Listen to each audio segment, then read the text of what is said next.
عجیبه هادین بکلیان برای سیاست اگه هزار چه نبی یعنی چند روز یک دمان بود سیچه میتادی هاتن کنگره کرد یعنی ملت وکیلیان 10 روز نما بانده هاتون توپلانتی گیربان ملت اوه خواه گوت بان که همه چیپ کم بو مملکتی چه لازم است چه عیادی گوت با مده که بان سرسانخه بای موه خواه ده دابا هوت باشو قیمت با خودش چه ما بی بینان ها نبی قیامت دنیای افکن بیرو جلقه بکن seçim şahya nabi bina dava tekide bazı ve bir yani başka ev nabi. Seçim aynı seçimdir. İnsanlar terbiyeliydi eskide. Herkes her siyasi parti kendi siyasi fikrini derdi. Halk kime verdiyse şimdiki gibi teşkale değildi. Şimdi zoraki.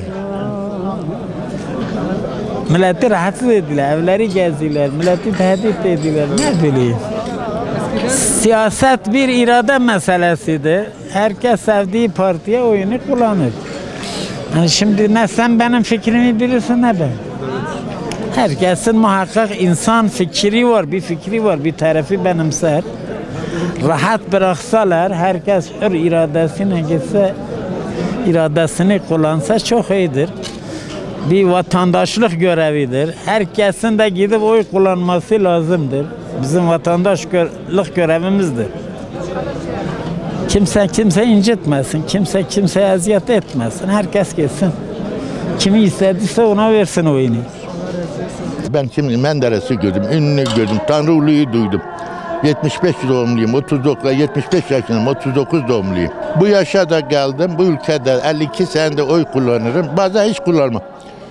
Ben 2 lider gördüm. İlki Menderes, sonra Tayyip Erdoğan. Suriye'yi, Irak'ı, Libya'yı bunları gözümüzle görmüyoruz. Müslüman ülkeleri, Kur'an'ı, Allah'ı terk ettikten sonra beladan da kurtulmuyor yavrum. Yoksa bu ülke hepimize yeter. Şimdi 170, 80 bin nüfusu, 80 milyarız. 160 milyon olursa Türkiye 3. ülkedir.